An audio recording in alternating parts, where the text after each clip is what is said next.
नाज़रीन अस्सलाम वालेकुम, मैं मोहम्मद अम्मार इस्लामी न्यूज़ में आपका इस्तकबाल करता हूँ। आइए देखते हैं आज की अहम खबर। की तरफ से यकीनन और मदद आएगी।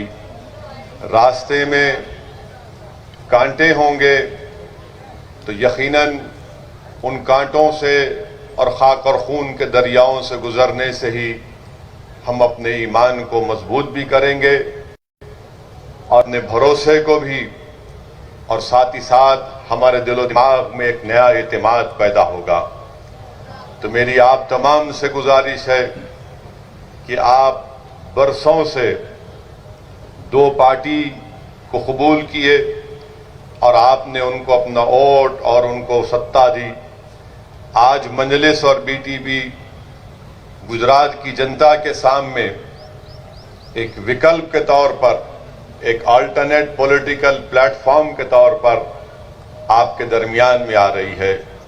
इसीलिए मैं आपसे अपील कर रहा हूं, गुजरात की आवाम से अपील कर रहा हूं, मैं खास तौर से आदिवासी भाइयों और बहनों से, हमारे मुसलमान भाइयों और बहनों से, हमारे दलित भाई और बहनों से, और ख़ास तौर से हमारे ओबीसी भाई और बहनों से अपील कर रहा हूं कि आप इस विकल्प की सरपरस्ती करिए, इसकी आप तायीद करिए।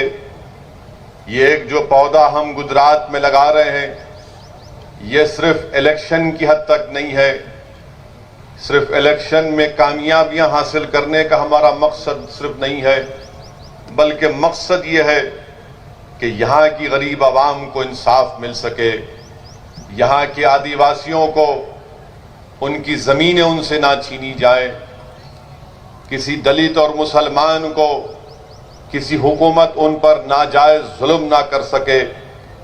और पूरी लड़ाई का मकसद ये है कि जो बाबा साहिब अम्बेडकर का बना हुआ संविधान है, जिस संविधान ने हम तमाम को हुकूक दिए, राइट्स दिए, उन राइट्स को हासिल किया जाए।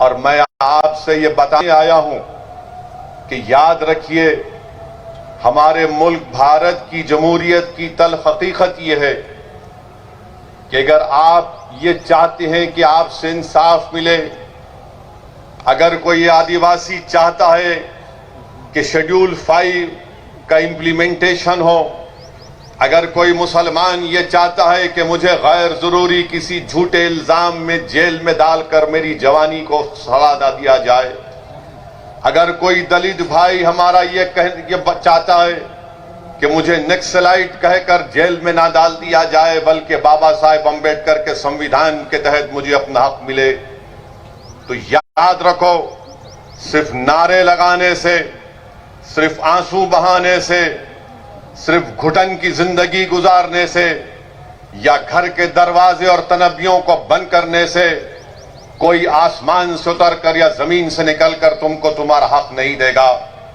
भारत का संविधान आपसे ये कहता है कि अगर तुम हिम्मत वाले हो, अगर तुम्हारे सीनों में एक धड़कता हुआ दिल है, अगर तुम सिवाय अल्लाह के किसी से नहीं डरते, तो जमहूरियत में सालों सिर्फ वोट डालने वाले मत बनो, वोट हासिल करना भी अपना मकसद बनाओ। जिस दिन आप अपना वोट हासिल करेंगे, जब ये तमाम वंचित समाज अपना वोट हासिल करेंगे, तब जाकर हम बाबा साहिब अम्बेडकर ने संविधान में जिन 4 बातों का जिक्र किया था, जिसमें बाबा साहिब अम्बेडकर ने कहा था कि मैं तो संविधान बना चुका हूं, और बाबा साहिब अम्बेडकर ने कहा कि अब ये आदिवासियों पर, मुसलमानों पर, दलितों पर, ओबीसियों पर मुनसिर है कि अगर वो अपने ख्वाबों को पूरा करना चाहती हैं, तो तुमको जरूरी है कि मैं तुमको वोट डालने का हक भी दे रहा हूं और वोट हासिल करने का भी हक दे रहा हूं। भारत का संविधान, जो हमारे संविधान बनाने वालों ने हमसे क्या कहा कि अगर तुम लिबर्टी हासिल करना चाहते हो, आजादी हासिल करना चाहते हो, अगर तुम इक्वालिटी हासिल करना चाहते हो, मसावात हासिल करना चाहते हो, अगर तुम जस्टिस हासिल करना चाहते हो, इंसाफ, अगर तुम अटर्निटी हासिल करना चाहते हो, भाईचारगी, तो याद रखो तुमको अपने मुकद्दर के फैसले खुद करना पड़ेगा। और तुम अपने मुकद्दर के फैसले उस वक्त करोगे जब तुम एक सियासी ताकत बनोगे। तुम सियासी ताकत उस वक्त बनोगे जब तुम अपने वोट से अपने नुमाइंदों को कामयाब करोगे। और कौन तुम्हारे नुमाइंदे होंगे? जो कांग्रेस, बीजेपी और दूसरी पार्टी का नहीं होगा, बल्कि तुम्हारे ही दरमियान से तुम किसी एक दीवाने को या फिर तुम्हारी बहन को तुम जब कामयाब करोगे, वो जब तुम्हारे नुमाइंदे तुम्हारे वोट से कामयाब होकर गुजरात की असेंबली में जाएंगे तो उनकी जबानों पर ना मोदी का खौफ होगा ना कांग्रेस का खौफ होगा, बल्कि उनकी जबानों पर तुम्हारी नाइंसाफियों की दास्तानें होंगी। उनकी जबानों पर इंसाफ की मुतालबा होगा। यही पैगाम देने के लिए हम आए हैं। यही पैगाम और हमारा मकसद एक ही है। इसीलिए आज हम छोटू भाई वसावा के साथ खड़े होकर उनसे कंधे से कंधा मिलाकर हम ये लड़ाई लड़ना चाहते हैं। मैं आपसे अपील कर रहा हूं कि आप ना सिर्फ इसमें साथ दीजिए बल्कि हमारे लिए दुआ करिए। और आपसे अपील कर रहा हूं, याद रखो जमहूरियत में डरने से कुछ हासिल नहीं होता। जमहूरियत में सिर्फ खामोश बैठने से कुछ हासिल नहीं होता। याद रखो जो सबसे ज्यादा आवाज लगाएगा उसी की आवाज सुनी जाएगी। जो रोएगा दुनिया उसको और दबाएगी। जो डर जाएगा इख्तिदार की कुर्सियों पर बैठने वाले उसको और डराएंगे। आप मुझसे सवाल करेंगे कि असदुद्दीन ओवैसी तुम क्या कह रहे हो कि जो डराएगा, जो डरता है उसको और डराया जाएगा, जो रोता है उसको और रुलाया जाएगा, और जो सबसे ज्यादा आवाज लगाएगा तो उसकी आवाज को सुना जाएगा। ऐ भरूच के जियालो, ऐ भरूच के मेरे शेरों जो तुम आज यहां पर जमा हुए, सुन लो मेरी इस बात को, सुन लो मेरी इस बात को। भारत के किसानों ने नरेंद्र मोदी की नींद को हराम करके रख दिया। वो किसान निकल कर आए, वो किसान निकल कर आए, हजारों की तादाद में निकल कर आए, नारे लगाए, दिल्ली को अपना ट्रैक्टर लेकर आया। तो भारतीय जनता पार्टी जिसके पास 300 एमपी है, आज वो परेशान है, टाई टाई उनकी हो रही है कि कैसे किसानों से मुकाबला किया जाए। वही इत्तेहाद के मजाहरे, वही जमहूरियत के मजाहरे आपको गुजरात में करना पड़ेगा, क्योंकि नरेंद्र मोदी, बीजेपी जानती है कि संसद में, विधानसभा में इनके पास इतनी ताकत है कि जो लोग चुन कर जाते हैं वो गूंगे बन जाते हैं। जिनको वोट डालकर भिजाया जाता है वो अंधे हो जाते हैं, बहरे हो जाते हैं। इसीलिए जमहूरियत आपसे मुतालबा कर रही है। अंबेडकर का संविधान तुमसे कह रहा है कि अगर तुम जिंदा कौम हो तो हरकत करो, हरकत में बरकत है। तुम्हारी खामोशी दुनिया को पैगाम दे देगी कि तुम जिंदा कौम नहीं हो। जिंदा कौम का मतलब यह है कि जिंदगी का सबूत देना है। मैं हमारे आदिवासी भाइयों से कहना चाहूंगा कि भारत के संविधान में जयपाल सिंह मुंडा ने जो कुर्बानियां दी हम उनको सलाम करते हैं। यही जयपाल सिंह मुंडा थे जिन्होंने आदिवासियों के लिए शेड्यूल 5 का जिक्र संविधान में किया था। मेरे अजीज दोस्तों और बुजुर्गों, ये हमारी लड़ाई हमारी बका की लड़ाई है। ये हमारी लड़ाई हमारे संविधान को बचाने की लड़ाई है। हमारी लड़ाई इस मुल्क में अमन को मजबूत करने की लड़ाई है। मैं आज के जलसे से उस अजीम आदिवासी constituent assembly debate, constituent assembly के रुकन जयपाल सिंह मुंडा को भी सलाम करता हूं कि इन बुजुर्गों ने हमको, हमारी आने वाली नस्लों के लिए ये सोचकर शेड्यूल 5 का इनकॉर्पोरेशन भारत के संविधान में किया था। मैं आज के जलसे में मोहतरम जनाब अहमद पटेल साहब को भी खराज अकीदत पेश करना चाहूंगा। ये उनकी सरजमीन है, यहीं से अहमद भाई निकलकर दिल्ली गए और कांग्रेस पार्टी के ऊंचाइयों तक पहुंचे।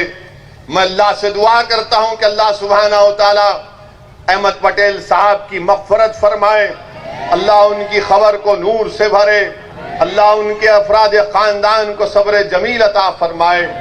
मैं यकीनन अहमद पटेल साहब से मेरे ताल्लुकात थे, मुखालिफत भी मैं उनकी करता था, मगर एक नेक आदमी थे और यकीनन उन्होंने बहुत कुछ किया है और मुझे यकीन है कि अल्लाह उनको उसका अजर आखिरत में भी देगा, उनकी खबर में भी देगा।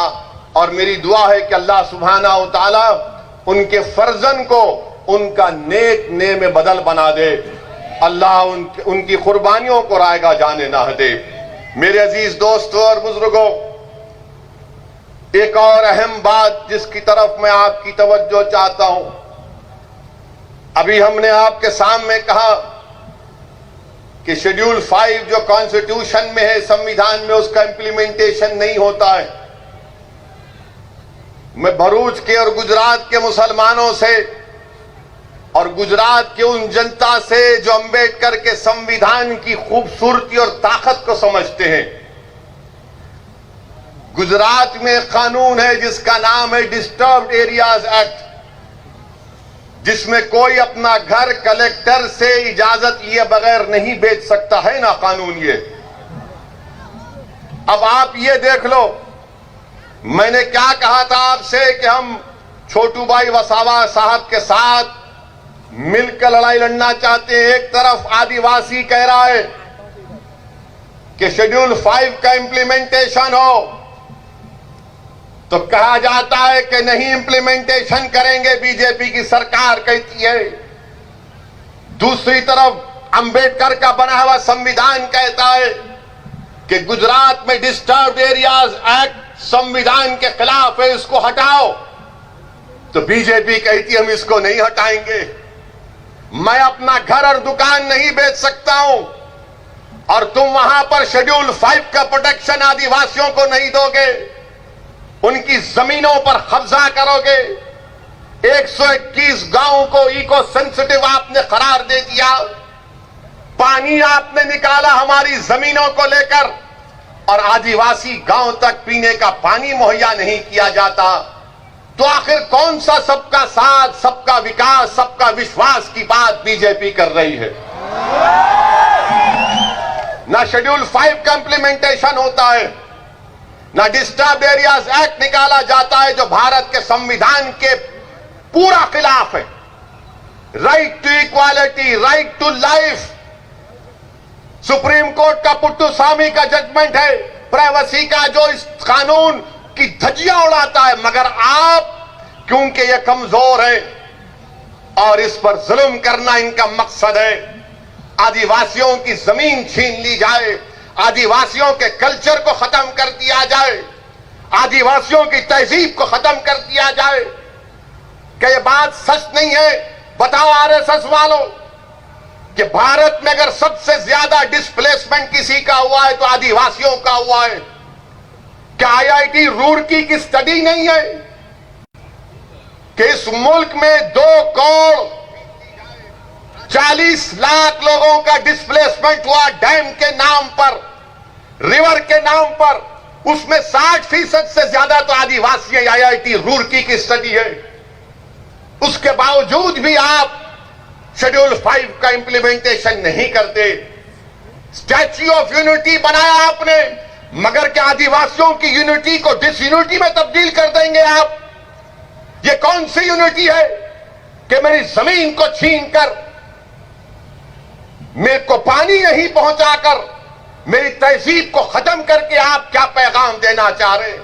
मगर मैं गुजरात के मुसलमानों को पैगाम दे रहा हूं, मैं आपको पैगाम दे रहा हूं कि सीखो आदिवासियों से कि बीजेपी की हुकूमत 25-26 साल से इस सरजमीन पर, यहां पर बरसों से आरएसएस ने अपना काम किया, मगर उसके बावजूद भी मैं छोटू भाई वसावा साहब आपको सलाम करता हूं कि आपकी और आपके समाज ने आपके 2 एमएलए को जिताया यहां पर।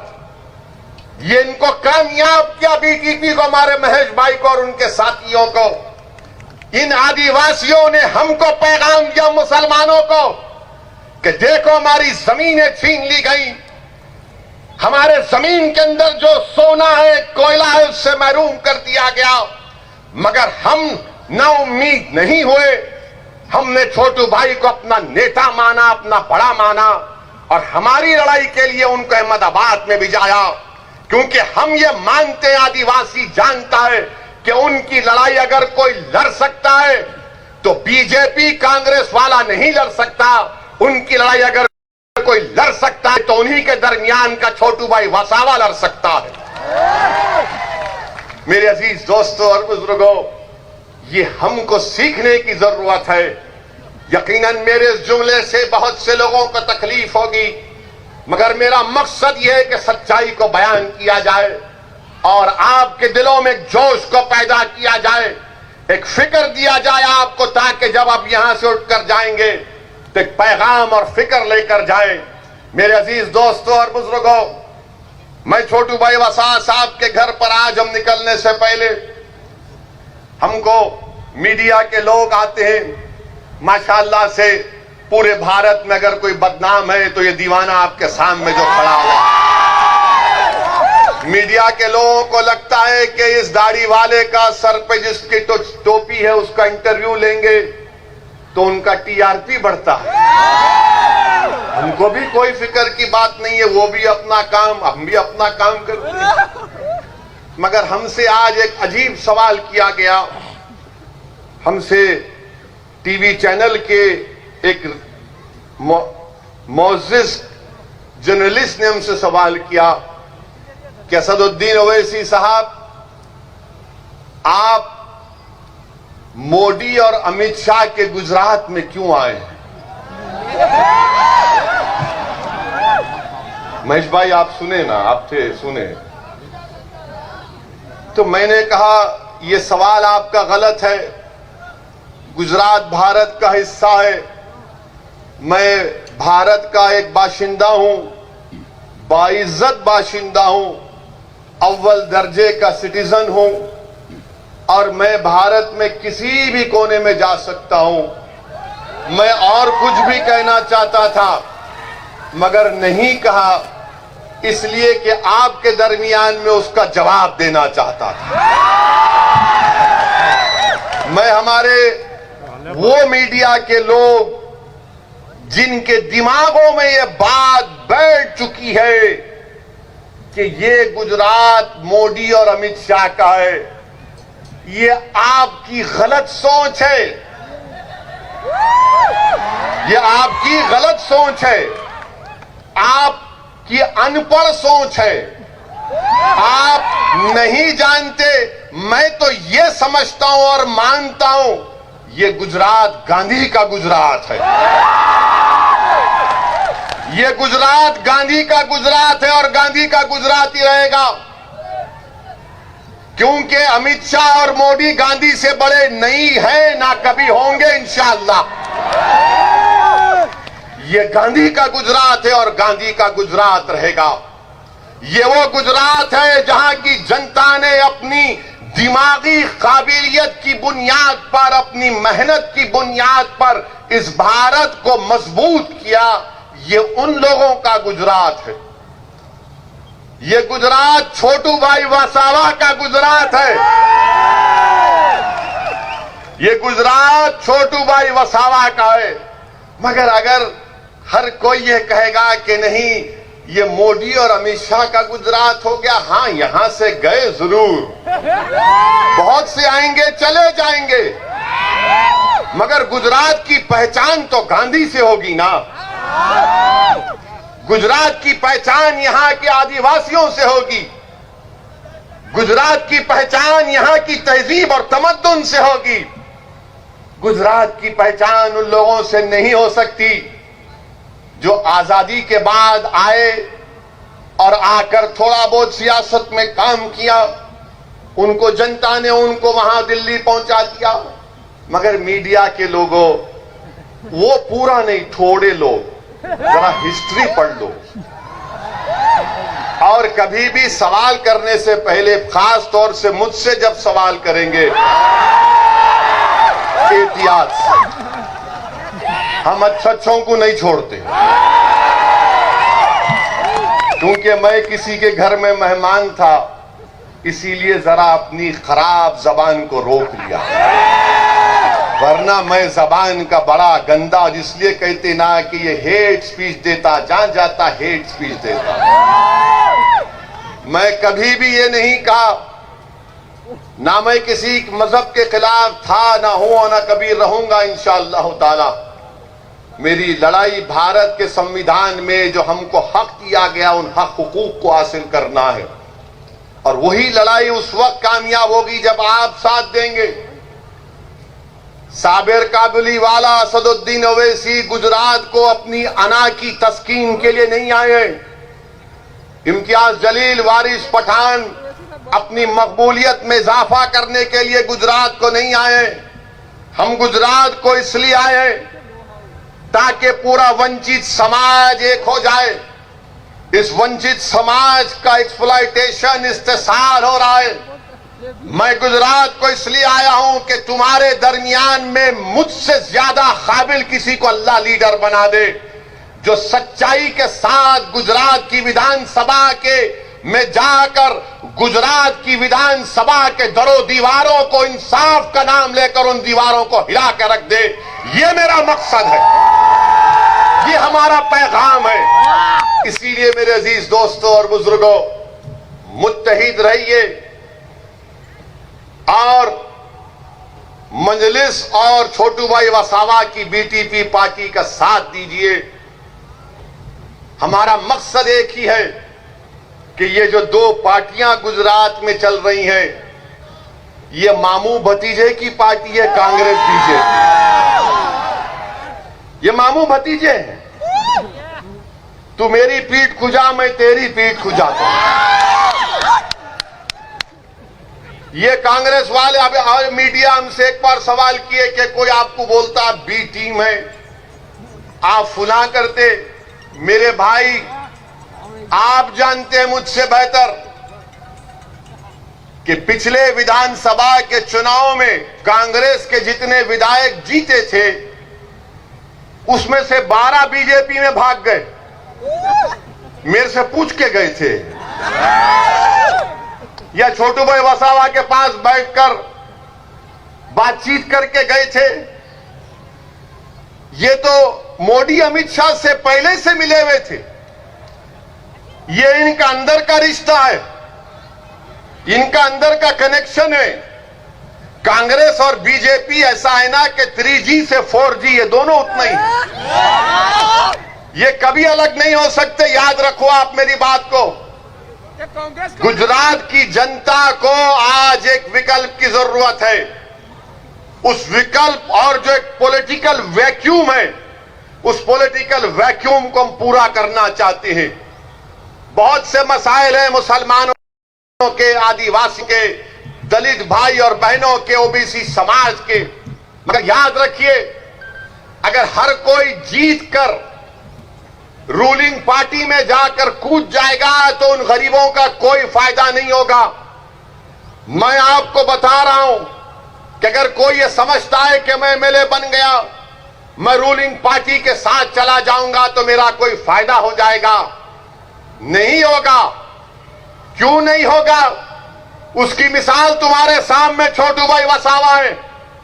7 बार के एमएलए, कई बार इनको एनकाउंटर करने का ऑर्डर निकला, जेल की सलाखों में डाला गया, मगर मैं फिर से आदिवासियों को सलाम करता हूं कि उन्होंने दीवार की तरह, एक शीश पिलाई हुई दीवार की तरह अपने लीडर का साथ नहीं छोड़ा और कहा कि सत्ता की जरूरत नहीं है।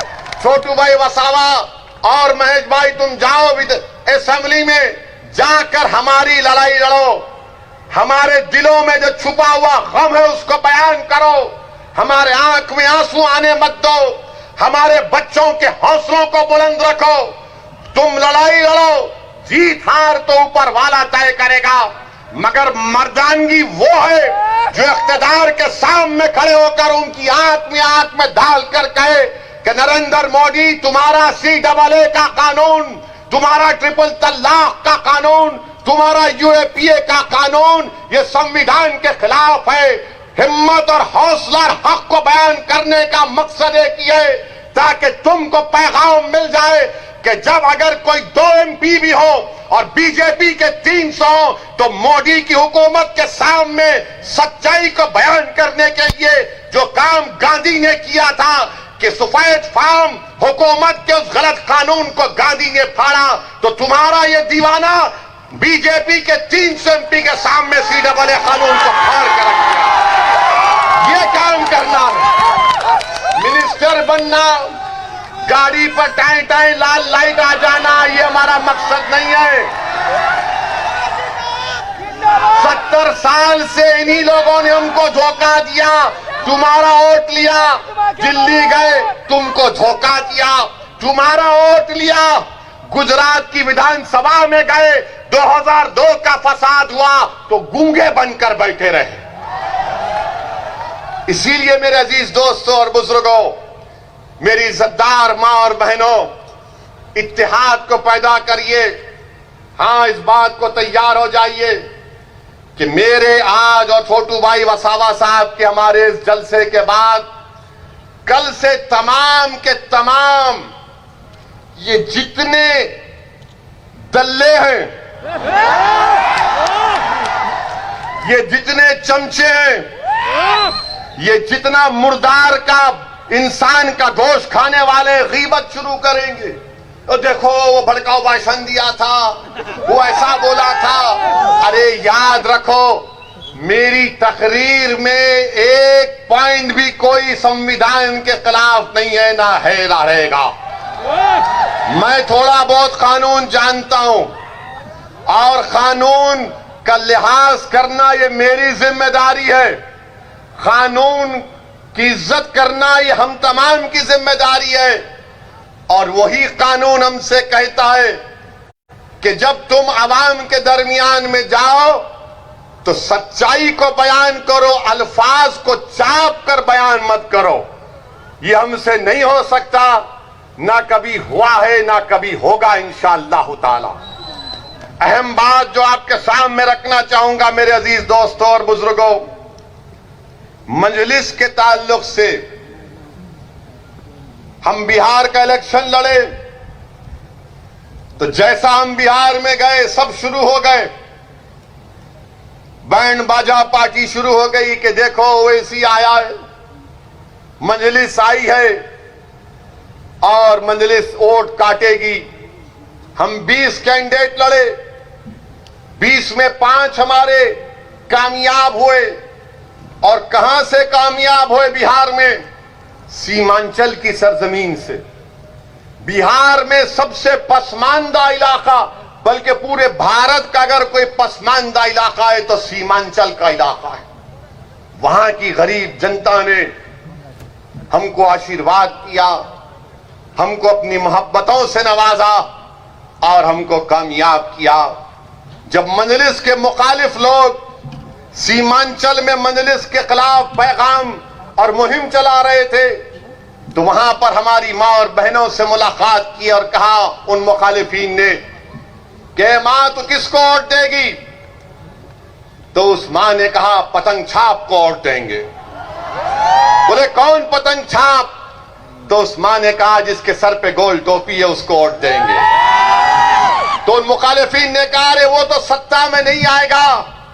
तो उस मां ने कहा सुनो इस बात को, उसीलिए तो उसको वोट दे रहे हो, उसको सत्ता से मोहब्बत नहीं, उसको इंसाफ के लिए लड़ना है, उसको हमारी आवाज बनना है। ये काम आपको करना है। आपने सबको मिनिस्टर बनाया, मंत्री बनाया, संतरी बनाया, ये तमाम के तमाम कंत्री निकले। अब आपको मर्दों को भी जाना है, बहादुर मां और बहनों को वोट डालकर भी जाना है, जिनकी जबानों पर तुम्हारी नाइंसाफियों की दास्तान हो, जिनकी सोच और फिक्र में तुम्हारी तरक्की हो, जिनका जीना और मरने का मकसद तुम्हारी लड़ाई लड़ना हो। इसीलिए मैं आपसे कह रहा हूं कि जिस तरह बिहार की जनता ने मजलिस के 5 उम्मीदवारों को कामयाब किया। मेरी आंखें वो दिन देख रही हैं इंशाअल्लाह ताला हम छोटू भाई वसावा के साथ गुजरात में इंशाअल्लाह ताला अपनी एक सियासी हैसियत को बनाएंगे और एक ताकतवर हैसियत को बनाएंगे यहां पे इंशाअल्लाह ताला। मेरे अजीज दोस्तों और बुजुर्गों, 20 सीट 5 हम जीते, 9 पर कांग्रेस और आरजेडी कामयाब हुए, 6 पर एनडीए कामयाब हुई। और वो 6 जो एनडीए कामयाब हुई उनका जो कुल वोट था हमारे वोट से बढ़कर था। जब मैंने ये तमाम चीजें डाल दी तो ये लोग जो डरते हैं ना, जो मंजलिस की मुखालिफत क्यों करते हैं, वो इसलिए करते हैं कि वो हमेशा तुमको गुलाम बनाकर रखना चाहते हैं, तुमको डरा कर रखना चाहते हैं, तुमको खौफ दिलाकर रखना चाहते हैं कि अगर तुम हमसे हटकर किसी को और दोगे तो तुम्हारी जिंदगी को खतरा, अगर तुम हमसे हटकर किसी का साथ दोगे तो तुम्हारी मस्जिद को खतरा, अगर तुम हमसे हटकर किसी को और दोगे तो तुम्हारा जीना मरना या तुम्हारे इलाके में डेवलपमेंट नहीं होगा। मेरे भाई याद रखो मेरी इस बात को, मैं भी थोड़ा बहुत उलेमाओं के पैरों के पास बैठकर उनकी जबान से सुनाऊं कि जब हशर के दिन अल्लाह सबको जमा करेगा जिसमें तुम और हम भी शामिल होंगे, उनसे पूछा जाएगा कि बताओ तुमने दुनिया में कितने दिन गुजारे। उन तमाम से पूछेगा रब्बे करीम, तो सब पुकार कर कहेंगे अल्लाह एक दिन गुजारा था हमने। और तुम उस एक दिन के लिए, तुम सिर्फ इस एक दिन के लिए डरोगे, तुम सिर्फ उस एक दिन के लिए इन बातिल ताकतों के सामने अपना सर को झुकाओगे, तुम सिर्फ एक दिन के लिए अपनी आंख में आंसू लाओगे उनके खौफ से नहीं। अगर एक दिन जीना है तो अल्लाह के खौफ से आंसू पैदा करो, अगर एक दिन जीना है तो हिम्मत से गुजारो, अगर एक दिन जीना है और जिएंगे एक दिन तो इज्जत से गुजारो, और इज्जत से गुजारो और इज्जत से जाएंगे इंशाअल्लाह ताला। मेरे अजीज दोस्तों और बुजुर्गों, ये इसलिए कह रहा हूं, ये इसलिए कह रहा हूं कि सोचो मेरी इस बात को, सोचो मेरी इस बात को, सोचो मेरी इस बात को। अब डरना किसी से नहीं है, जमहूरियत है, संविधान सबके लिए बराबर है। हां तकलीफ होगी, रास्ते में कांटे बिछाए जाएंगे, मसाइब का मुश्किलात का सामना करना पड़ेगा, मगर सुनो दीवानों, रसूलुल्लाह सल्लल्लाहु अलैहि वसल्लम के गुलामों सुनो, तुमने सुना होगा उलमाओं की जबानों से कि कमली वाले ने कहा था कि सबसे ज्यादा मुझे सताया गया है, उसके बाद किसी को इतना नहीं सताया जाएगा। मेरे अजीज दोस्तों और बुजुर्गों, अपनी हिम्मत और हौसलों को बुलंद रखो। क्या तुम नहीं देखते कि हमारी तारीख में ऐसे ऐसे वाकयात हैं, तारीख के किताबों में, सीरत की किताबों में वाकयात हमारे सामने हैं। हजरत बिलाल को गरम गरम रेत पर पत्थर रख दिया जाता था, और जब अल्लाह ने उनको इज्जत दी, कैसे इज्जत दी, कहा कि आका ने फरमाया कि बिलाल काबे की छत पर खड़े हो जाओ और नाजा दे। ये होता है मसाइब और मुश्किलात से गुजरना पड़ेगा, और वही लोग कामयाब होते हैं जिनमें एतमाद होता है, जिनमें भरोसा होता है, जिनमें हिम्मत होती है। और हमको और आपको यही काम करना है। मैं हमारे बुजुर्गों से अपील करूंगा जो मेरी गुफ्तगू को बहुत ज्यादा पसंद नहीं करते, मगर मैं हमारे बुजुर्गों से हाथ जोड़कर अपील कर रहा हूं, क्या आप भी इन बच्चों का मुस्तकबिल अपनी जवानी जैसा तुमने गुजारने दोगे? हमारे बुजुर्गों से अपील कर रहा हूं कि इन बच्चों के लिए, आने वाली नस्लों के लिए, ये आने वाला कल उनका होगा, उनके अच्छा बनाने के लिए, उनके हुकूक को हासिल करने के लिए, भारत की जमहूरियत को, भारत के संविधान पर और अटूट भरोसा पैदा करने के लिए मैं आपसे अपील कर रहा हूं कि छोटू भाई वसावा की बीटीपी पार्टी का साथ दीजिए, मंजलिस का साथ दीजिए। ये तो शुरुआत हुई है गुजरात से, अभी यहां से हम शुरू करेंगे। अभी तो पहला कदम नहीं पड़ा और दुश्मन कांपना शुरू कर दिया। अभी तो चलना शुरू नहीं हुआ, सियासी महलों में जलजले आना शुरू हो गए। अभी तो दौड़ना शुरू नहीं किए तो मातम शुरू हो चुका है। ये गुजरात से जाएगा, गुजरात कवर करेगा इंशाअल्लाह, राजस्थान भी जाएंगे इंशाअल्लाह ताला। राजस्थान भी जाएंगे। वहां पर धोखा किसने दिया छोटू भाई वसावा को? किसने दिया? आपको मालूम क्या किया कांग्रेस और बीजेपी ने, मामू भतीजा पार्टी ने? आज से इनका नाम मामू भतीजा पार्टी। कंफर्म?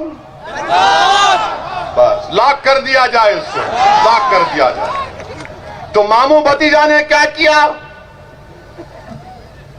छोटू भाई वसावा का चेयरमैन बनना था क्या महेश भाई?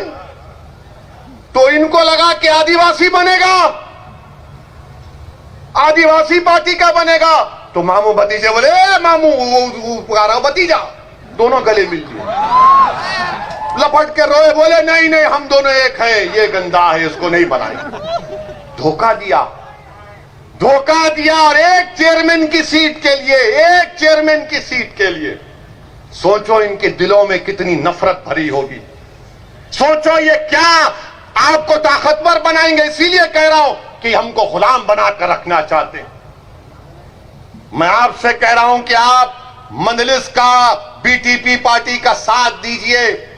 गुजरात की सियासत में एक नई तारीख हम रकम करेंगे। कल तक जो लोग एक टेबल पर, एक कुर्सी पर पैर पे पैर डालकर हमारे मुकद्दर का फैसला करते थे, आज एक और कुर्सी उसके सामने पर रखी जाएगी। उसमें महेश भाई और बैठेंगे और बैठकर कहेंगे ए रुक जाओ साहिब, एक और कुर्सी डालो, साबिर भाई तू भी बैठ। तो साबिर काबुली वाला और महेश भाई बैठकर उस साहिब की आंख में आंख डालकर बोलेंगे अब ये काम तुमको करना है, हम तुमको ऑर्डर दे रहे हैं, तुम ऑर्डर नहीं दे सकते अब हमको। ये जमहूरियत में होगा, वो दिन आएगा इंशाअल्लाह ताला। हो सकता है कि मेरी जिंदगी में आए, मगर आएगा इंशाअल्लाह ताला। मुझे अपनी जिंदगी का भरोसा नहीं है, मैं कब चला जाऊं, कब बुलावा आ जाए, मगर जब तक अल्लाह मुझे इस दुनिया में जिंदा रखेगा मैं ये बात करता रहूंगा। गरीब और मजलूमों के इंसाफ का मुतालबा करता रहूंगा।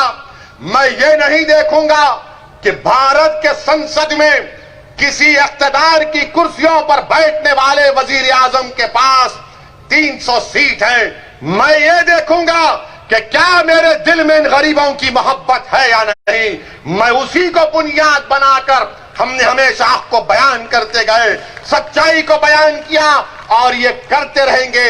ये मिजाज आपको पैदा करना है मेरे भाई, ये मिजाज आपको पैदा करना है और इंशाअल्लाह ताला हम पैदा करेंगे। अब आप देखते हैं ना कि जो लोग सेकुलरिज्म बोलते हैं, अरे पूरे बीजेपी वाले लोकसभा की सीट जीत गए, कहां गया सेकुलरिज्म? अच्छा एक मेरे सवाल का जवाब दो, यहां की पार्लियामेंट की सीट में आप तमाम जितने यहां पर है, आपने बीजेपी को वोट दिया? दिया? किसको वोट दिया आपने? कांग्रेस को दिया ना, मामू भतीजा को दिया ना, शर्मा ने बोल दिया ना। कैसा जीत गया मामू भतीजा? फिर अभी सोचे तुम कभी कैसा जीत गया मेरे भाई। इसीलिए कह रहा हूं वंचित समाज एक हो जाओ, वंचित समाज एक हो जाओ। तुम्हारे वोट की अब अहमियत को जताना है तो छोटू भाई वसावा का हाथ पकड़ लो। पकड़ लिया नहीं, दिल में मोहब्बत भी पैदा करो। ये सिर्फ सियासी मोहब्बत नहीं बल्कि दिल में मोहब्बत पैदा होना चाहिए, क्योंकि देखने वाला देखे कि हां ये मुसलमान गुजरात का जब किसी का हाथ थामता है तो सिर्फ हाथ नहीं बल्कि अपने दिल को उनके दिल से मिला देता है, अपनी सोच को उनकी सोच से मिला देता है और एक होकर हमको अपने हक के लिए लड़ना है। और मेरे भाई, आखिर में मैं आपसे अपील कर रहा हूं कि ये किसान भाइयों के लिए दुआ फरमाइए, किसान भाइयों के लिए दुआ फरमाइए। इनके मुतालिबात हक बजानिब हैं। हम भारत के प्रधानमंत्री से भी कहेंगे कि नरेंद्र मोदी ने कहा कि मैं गरीबी से ऊपर आया हूं। हम भारत के प्रधानमंत्री से कह रहे हैं, जब आप खुद कहते हैं कि आप गरीबी से आगे बढ़े, उन किसानों की गरीबी को समझिए। आप किसान जब काम करता है वो ट्रेड नहीं है, वो बिजनेस नहीं है, वो ऑक्यूपेशन है। इसलिए भारत के प्रधानमंत्री को उनको समझना चाहिए। वो भी गरीब है, वो 2.5 महीने से एहतजाज कर रहे हैं। 100 किसान मर चुके हैं सिर्फ एहतजाज में, आज भी लाखों की तादाद में पुकार रहे हैं। मुझे किसी मीडिया के लोगों ने कहा वो एक किसान नेता रो दिया और पूरे किसान निकल कर आ गए। मैंने कहा कि जब गरीब और मजलूम बेबसी की आलम में रोता है तो कुदरत हुक्म करती है कि जाओ उस मजलूम का साथ दो, और जिसके दिल में गरीबों की हमदर्दी नहीं होती उस पर गरीब की आंसुओं का कोई असर नहीं पहुंचता। मेरे अजीज दोस्तों और बुजुर्गों, हम किसानों के साथ हैं। ये अन्नदाता हैं, ये हमको खाना खिलाते हैं, ये मेहनत करते हैं, खेत में जाते हैं, बंजर जमीन को वहां पर उसको नरम करके बीज बोते हैं, फसल को उगाते हैं और पूरे भारत के दस्तरखानों पर खाना खिलाते हैं। इनसे आज जो किया जा रहा है वो ठीक नहीं किया जा रहा है, वो बहुत गलत हो रहा है, बहुत गलत हो रहा है। इनको बुलाना चाहिए, देश के प्रधानमंत्री को अपने घर में बुलाना चाहिए। और जिस तरह हमारे देश के प्रधानमंत्री ने ओबामा को चाय डालकर पिलाया था, अच्छा किया। हमारा मेहमान है, जो भी आता उसको उसकी खातिर तवाज़ो करना चाहिए।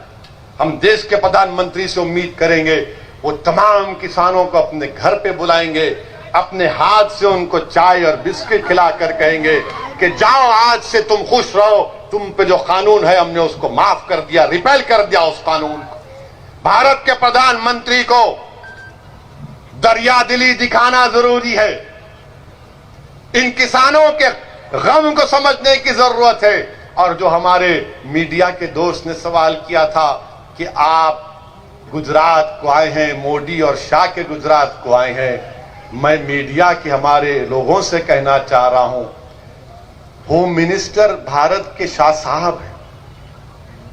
1 साल में दिल्ली में लॉयर्स का, वकीलों का एहतजाज हुआ, पुलिस को मारे, वहां पर झगड़ा हुआ, CAA का प्रोटेस्ट हुआ, दिल्ली में फसाद हुआ, 50 से ज्यादा लोगों की जानें चली गई, 20 से ज्यादा मसाजिद को नुकसान किया गया, जलाया गया। अब फिर दिल्ली में 26 जनवरी को गड़बड़ हुई है। ये 56 इंच का सीने की सरकार है, कई की सरकार है। मीडिया वाले आके बोलते 26 जनवरी को ऐसा हुआ, बोलो क्या बोलना है mister Owaisi? 26 January violence happened, what is your comment? अरे हम ही दूल्हे नजर आते आप जाकर ये क्यों नहीं पूछते होम मिनिस्टर साहब से, शाह साहब बताओ क्यों हुआ गड़बड़? ये नहीं पूछेंगे, नहीं पूछेंगे। इसलिए नहीं पूछेंगे, पूछेंगे तो क्या होगा, हमारा क्या होगा? नहीं, इससे पूछते, दाढ़ी वाले से। ये दाढ़ी वाले से पूछेंगे जिसके सर पे टोपी है, मगर जो होम मिनिस्टर है उससे नहीं पूछेंगे कि एक साल में इतनी 3 गड़बड़ क्यों हो गई। अरे क्या जाति जाने दो ना, मगर नौकरी किस लिए कर रहे हैं? नौकरी तो सवाल पूछने के लिए कर रहे हैं ना। मगर ये मीडिया वाले भी जानते हैं मार्च के बाद इनकी पूरों की नौकरियां जा सकती, क्योंकि देश में इकॉनमी नहीं है। बड़े बड़े टीवी चैनल अखबारात में पैसा नहीं है तनख्वाह देने के लिए। उनको देखो सर हिला रहे हैं, सही कह रहा है, बोल रहे हैं। वो जानते हैं बहुत से मीडिया के लोगों की नौकरी जाने वाली है मार्च के बाद। अब आप बीजेपी से पूछेंगे क्या हो रहा है देश में, तो बोलेंगे तुमने देखा नहीं मोदी जी ने क्या कहा। मोदी जी ने कहा कि मित्रों जीडीपी बढ़ रहा है। तो कार्टून आया अखबार में, कार्टून आया कि जीडीपी का मतलब यह है कि गैस की कीमत बढ़ गई, डीजल की बढ़ गई, पेट्रोल की बढ़ गई। ये जीडीपी हो रहा है, ये काम हो रहा है। पूरे गुजरात में लॉकडाउन के बाद कारखाने बंद, लेबर परेशान, सूरत में डायमंड का कारोबार ठप, अहमदाबाद में टेक्सटाइल इंडस्ट्री डाउन। तो क्या चला रहे? लड़ाओ लड़ाओ लड़ाओ लड़ाओ लड़ाओ लड़ाओ। अब कोई नहीं लड़ेगा। अब इंशाअल्लाह ताला वंचित समाज जान चुका है कि आज हमारा इस्तेसाल किया जा रहा है। इसीलिए मेरी आपसे अपील है, मुत्तहिद रहिए। अब मुझे यहां से अहमदाबाद भी जाना है, इसीलिए आपसे इजाजत चाह रहा हूं और वादा कर रहा हूं कि इंशाअल्लाह ताला दोबारा फिर आऊंगा और अल्लाह जब तक जिंदा रखेगा बार बार आता रहूंगा। भरूच को आऊंगा, आपके दरमियान में रहूंगा। आपसे इल्तिजा है, गुजारिश है कि इस इत्तेहाद को कामयाब करिए। शुक्रिया। अस्सलाम वालेकुम व रहमतुल्लाहि व बरकातहू।